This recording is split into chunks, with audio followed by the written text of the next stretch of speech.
بسم اللہ الرحمن الرحیم اللہم صلی وسلم علی نبی رحمہ غنی۔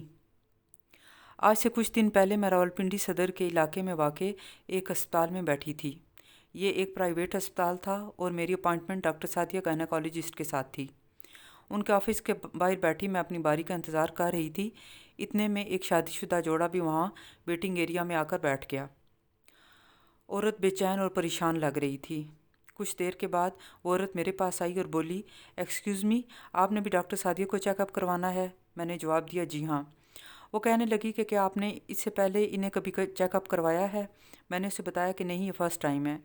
وہ مجھے کہنے لگی کہ میں بہت پریشان ہوں، ویسے جو میری اپنی ڈاکٹر ہیں ان پہ میرا بہت بھروسہ ہے کہ وہ بہت آنیسٹ ہیں۔ وہ چھٹی پہ ہیں اور میں مجبوری سے ان کے پاس آئی ہوں۔ میری شادی کو 3 سال سے زیادہ کا عرصہ گزر چکا ہے اور ابھی تک اولاد کی نعمت سے محروم ہوں۔ میں نے اسے تسلی دیتے ہوئے کہا کہ آپ اچھی امید رکھیں، انشاءاللہ یہ ڈاکٹر بھی اچھی ہوں گی۔ وہ مضطرب ہو کر بولی کہ آپ نہیں جانتی کہ پرائیویٹ اسپتالوں اور کلینکس میں مریضوں کے ساتھ کیا سلوک کیا جاتا ہے۔ ٹیسٹوں اور علاج کے بہانے سے ان کی کھال ادھیڑ دی جاتی ہے۔ میری تو قسمت ہی خراب ہے، کوئی نہ کوئی رکاوٹ بن جاتی ہے۔ میں جو بظاہر اس کو تسلی کروا رہی تھی، خود بھی دل میں پریشان ہو گئی کہ واقعی جو ڈاکٹر چھٹی پہ چلی گئی تھیں، میرا ان پہ اعتبار تھا۔ اللہ جانے یہ کیا کریں گی۔ خیر، جوں ہی میری باری آئی تو میں اندر چلی گئی۔ ڈاکٹر سعدیہ نے میری فائل دیکھی اور پریسکرپشن لکھنے کے بعد بولی کہ آپ یہ دوا استعمال کریں اور اس کے بعد جب آپ کی اپنی ڈاکٹر آ جائیں تو ان کو ہی چیک اپ کروائیں۔ اس کے ساتھ ہی انہوں نے فیس کی رسید واپس کرتے ہوئے کہا کہ اسے کاؤنٹر پر دے کر فیس واپس لے لیں۔ میں نے دل میں شرمندہ ہوتے ہوئے ان سے کہا کہ پلیز یہ فیس کی رسید واپس مت کریں، آپ نے پوری کنسلٹیشن کی ہے، مجھے پورا ٹائم دیا ہے، لیکن انہوں نے وہ رسید نہیں لی اور کہا کہ پلیز آپ یہ اسے واپس لے لیں اور ضروری ہدایات کے ساتھ انتہائی خوش اخلاقی کے ساتھ مجھے رخصت کیا۔ میرا دل اندر تک شانت اور ہلکا ہو گیا۔ باہر نکل کر میں فوراً اس عورت کی طرف گئی اور اس کے کندھے پہ ہاتھ رکھ کر اسے کہا کہ آپ بالکل ریلیکس ہو کر اندر جائیں، یہ ڈاکٹر بہت اچھی ہیں، اپنے دل سے ہر خوف کو نکال دیں، انشاءاللہ اللہ تعالیٰ آپ کو بچے بھی دے گا اور آپ کو یہ وقت یاد بھی نہیں رہے گا، لیکن کسی بھی علاج سے پہلے پہلا قدم خود کو ریلیکس اور خوش رکھنا ہے۔ اس عورت کی آنکھیں خوشی سے چمکنے لگیں اور بار بار شکریہ ادا کرنے لگی۔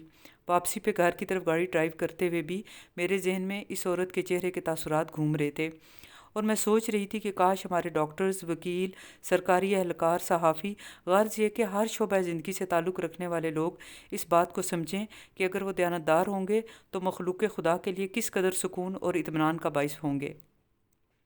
ایک مرتبہ فیض احمد فیض سے کسی نے کہا کہ ہم اپنے آس پاس دیکھتے ہیں کہ جو لوگ بددیانت اور سفارشی ہیں اور غلط راستوں پہ ہیں وہ تو بہت آگے ہیں اور دیانتدار لوگ پیچھے رہ گئے ہیں، ہم کس طرف دیکھیں؟ تو فیض صاحب نے فرمایا، ادھر نہ دیکھو، ادھر نہ دیکھو کہ جو بہادر قلم کے یا تیغ کے دنی تھے، جو عزم و ہمت کے مدعی تھے، اب ان کے ہاتھوں میں صدقے ایمان کی آزمودہ پرانی تلوار مڑ گئی ہے۔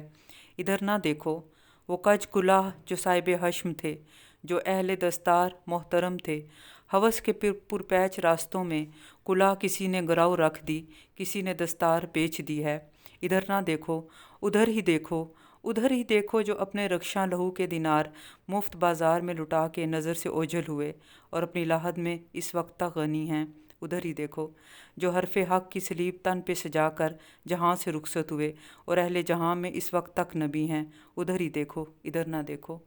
آپ کا بہت شکریہ۔